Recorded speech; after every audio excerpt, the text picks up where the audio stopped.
All right, so today let's take a look at something kind of different. Luxury living with a little twist, you know? Hmm. We've got these brochures here for M3M Capital, a new development in Gurgaon, India. Yeah. And they're really pushing this whole golf-style lifestyle. Interesting. Homes you can customize and get this over 100 amenities, Wow. all just minutes from the Delhi airport. It's Okay. pretty wild. Yeah, what's interesting to me is how they're trying to create this whole self-contained ecosystem. Right. It's not just like fancy apartments. Yeah. They're saying live workshop entertain all within this development. Yeah, that tagline definitely got my attention. Yeah. But okay, before we get into all that, let's start with the basics location. Okay. The brochures say M3M Capital is in Sector 113 of Gurugram, Oh. part of the Smart City Delhi Airport Zone. Mhm. Do you think that name is just marketing hype, or is there actually something smart about this location? Well, I mean, the location is definitely strategic. Yeah, 7 minutes to IGI Airport, that's a Nice. huge selling point for anyone who travels a lot. For sure. They also say it's 3 minutes from the Urban Extension Road 2, which is a major expressway, and 10 minutes from Diplomatic Enclave 2. So, very well connected, at least in terms of getting around. Yeah. But they also mentioned being 5 minutes from the Dwarka golf course. Right. And that's where the whole golf-style living thing comes in, I guess. I see. But does that actually mean anything beyond just having some green space? Yeah. What would that kind of lifestyle actually look like for someone living there? Well, they're definitely playing on that image of, those leisurely days on the green, that sense of tranquility and exclusivity. Mm-hmm. And the brochures do show a lot of greenery within the development. Right. Parks, open spaces, Yeah. even those pictures of people, strolling along these perfect lawns. It does look very peaceful and luxurious in the photos. Right. But I also noticed they say they're close to hospitals, schools, even five-star hotels. Okay. So is that part of the golf-style living too? Or are they trying to have it both ways, peace and quiet, but with everything right there? It seems like they're aiming for that best of both worlds scenario, Yeah. convenient access to all those urban amenities, Mm-hmm. but still maintaining that feeling of exclusivity and escape within the development. Yeah. And being on the Dwarka Expressway, which they call one of India's finest urban expressways, Okay. that definitely adds to the sense of accessibility. Oh, so let's talk about this whole city within a city idea they keep mentioning. Yeah. They're building on a massive scale, over 100 hectares, Wow. which is like 250 acres. That's huge. They even have this shop club office area called the 888 and 111 Market. Hmm. Are they trying to make it so residents never have to leave? It seems like that's at least part of the goal, Right. creating this self-contained ecosystem where you have everything you need, Right. workshopping, entertainment, Yeah. even community spaces, Yeah. all right there on your doorstep. It's a cool idea. Yeah. But doesn't it also raise some questions about isolation? Like, could residents end up feeling cut off from the vibrancy and diversity of the actual city around them? That's a good point, and it's something we should definitely keep in mind as we dig deeper into what life at M3M Capital might actually be like. For sure. Okay, speaking of digging deeper, let's talk about the homes themselves. Okay. They offer what they call 2.5 BHK and 3.5 BHK luxury golf residences. Mm-hmm. I have to admit, I'm not really familiar with that BHK terminology. Yeah. What does that actually mean? So BHK stands for bedroom, hall, kitchen. Okay. So a 2.5 BHK apartment would have 2 bedrooms, a living room, a kitchen, and then that extra half room. Oh, that makes sense. And that extra half room is where their point 0.5 edge feature comes in. Right. They're saying residents can customize this space however they want, Yeah. like an office, a library, even a home gym. Interesting. Is that just fancy marketing, or does it actually offer some flexibility in how people can use their living space? I think it definitely adds a level of personalization that you don't usually see in these big developments. Mm-hmm. They're showing how this half room can be adapted to different needs and lifestyles, Right. which could be a big selling point for some buyers. Yeah, I can see the appeal of having that extra space to make it your own. Mm-hmm. Plus, they talk about things like private foyers, spacious balconies, and efficient home design. Yeah. And let's see, here are the floor plans. Okay. They have 2 options for the 2.5 BHK, around 310 and 11,330 square feet. Mm-hmm. Then the 3.5 BHK is a bit larger at over 1,665 square feet. Okay. Each layout seems pretty well thought out with a good flow between rooms. And they emphasize that these are luxury residences, Right. which goes beyond just the square footage. Yeah. They're talking about high-end finishes, top-of-the-line appliances, and that attention to detail that creates a sense of, well, luxury. Speaking of luxury, let's talk about those 100+ amenities they keep mentioning. I Yeah, mean, that's a lot. it is. They've got the outdoor pool, which looks incredible in the Yeah. pictures, Yeah. and they're bragging about having the largest clubhouse in the area, plus a tennis court, a full sports arena, a dedicated kids' play area. It's quite a list. It is. And it covers everything from fitness and wellness to entertainment and recreation. Yeah. They even have a spa, a salon, and walking trails all right there. Right. It all ties back to that live workshop entertain concept. Mm-hmm. You know, Mm-hmm. creating this environment where residents could theoretically never have to leave. Okay, but wouldn't all those amenities also make the development feel crowded and busy? That's a good point. Does it contradict the whole golf-style living thing they're promoting? Yeah, they're trying to create a sense of both vibrancy and tranquility, Right. which could be a difficult balance to strike. Yeah. It'll be interesting to see how the actual experience matches up to the marketing. And that's something we'll be exploring as we continue our deep dive into M3M Capital. Stay with us. Okay, so picking up where we left off, I'm curious about the whole sustainability thing. Okay. They mention like smart resource management and building for future generations. But is that like actual eco-consciousness, or is it just greenwashing to appeal to buyers?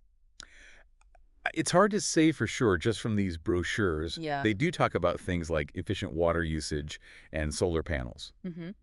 which are good things, but real sustainability goes beyond just a few green features. Yeah. You know, Right. it's about the whole design and how the development interacts with the environment around it. Exactly. It can't just be a few token gestures, right? Yeah. I'm also wondering about the overall vibe they're going for. They use words like luxury and indulgence, but what does that actually look like, in terms of design and aesthetics? Well, looking at the pictures, they're definitely leaning into that sleek, modern look. Mm-hmm. The clubhouse, for example, looks very grand and opulent, Right. almost like a really high-end resort. Yeah. And they show off those luxurious finishes in the apartments, like marble countertops, high ceilings, that kind of thing. It all looks very impressive in the brochures. Yeah. But I also wonder if it might feel a bit sterile. Like, is there room for individual expression within this carefully curated environment? That's a good question. Yeah. They do emphasize the customizable parts of the homes, Mm-hmm. but it's not clear how much freedom people will actually have to personalize their spaces beyond that half room. you know? Right. And with such a strong focus on this specific aesthetic, Mm. it does make you wonder how much individuality can really thrive there. Yeah, it's almost like they're selling a specific lifestyle, Hmm. and you either buy into it or you don't. Right. Which brings me to my next thought. Who are they actually targeting with all of this? Yeah. Who is the ideal M3M Capital resident? Based on their message, it seems like they're going for affluent individuals and families. Okay. People who prioritize convenience, luxury, and that sense of exclusivity. Mm-hmm. That golf-style living Yeah. theme definitely speaks to a certain demographic. Okay, so maybe not the bohemian artist type.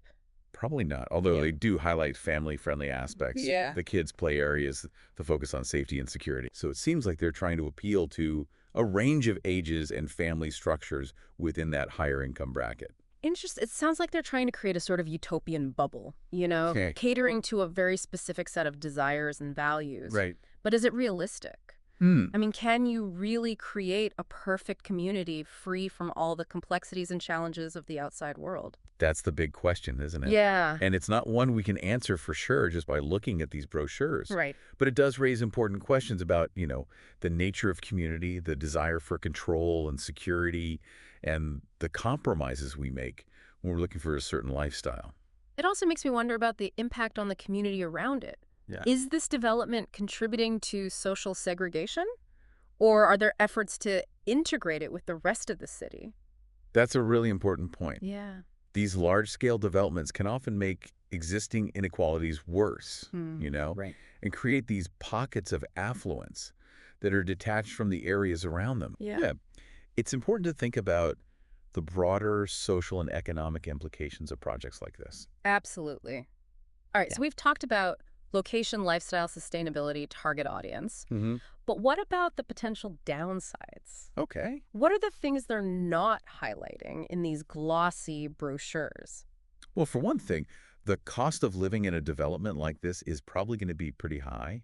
Yeah. They don't come right out and say the prices, Right. but everything about this screams expensive. Right. Exclusivity usually comes with a hefty price tag. Exactly.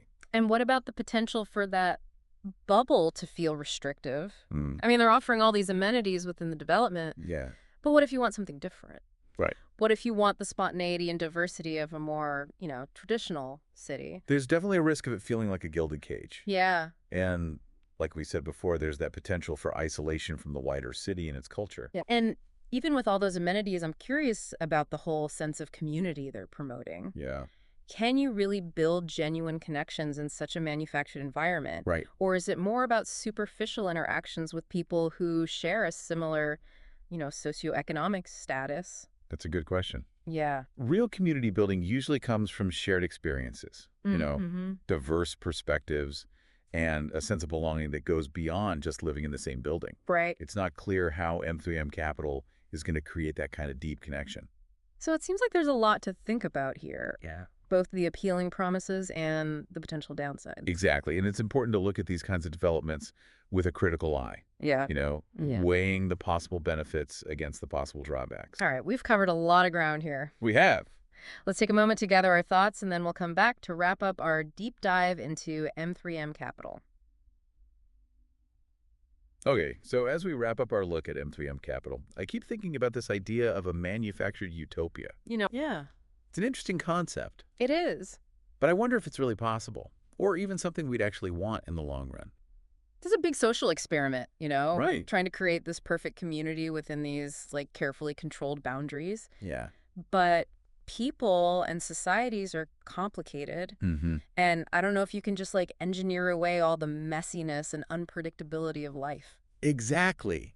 Life's not a perfectly manicured golf course, right? Yeah. And I wonder about what happens when you try to control every little thing about where you live. Does Yeah. it stifle creativity? Hmm. Does it limit chances for personal growth? It's a valid concern. Yeah. I mean, convenience and security are great and all, Sure. but there's also the risk of creating a place that's too uniform, too predictable. Right. And for some people, that lack of spontaneity and diversity could feel stifling. Yeah.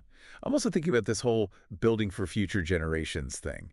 Okay. What does that actually mean? You know? Is it just about eco-friendly features, or does it include social and economic sustainability too? That's a big question. Yeah. Creating a truly sustainable community involves a lot more than just, reducing your impact on the environment. Right. It's about creating a sense of belonging, making sure all residents have opportunities to thrive, Mm. and making sure the development benefits the community around it too. So it's not just about the buildings themselves, it's Yeah. about building a whole ecosystem that can adapt and change over time. Exactly, and that takes a more holistic approach. Yeah. One that goes beyond just providing luxury and focuses on building real connections, Mm. encouraging diversity and creating a sense of shared purpose. I think that's a great point to end on. Yeah, We've looked at the promises and the potential problems of M3M Capital, we have. this vision of a self-contained luxury lifestyle. Right. But whether it actually creates a truly sustainable and fulfilling community, well, that remains to be seen. It'll be interesting to see how it develops over time Yeah. and what lessons it might hold for the future of urban planning. And for you, our listeners, I hope this deep dive has got you thinking about what you value in a place to live. Yeah. What trade-offs are you willing to make for convenience, for luxury, for a sense of community? Those are good questions to think about. Yeah, these are questions worth considering as we all navigate this, ever-changing world of urban life. And remember, there's no right answer for everyone. Right. The perfect place to live is a personal choice, shaped by our own values, priorities, and dreams. So keep those minds curious, keep asking questions, and keep exploring the world around you. Yeah. We'll be back soon with another deep dive, ready to uncover more fascinating stuff and spark more conversations. Looking forward to it. Until then, thanks for joining us.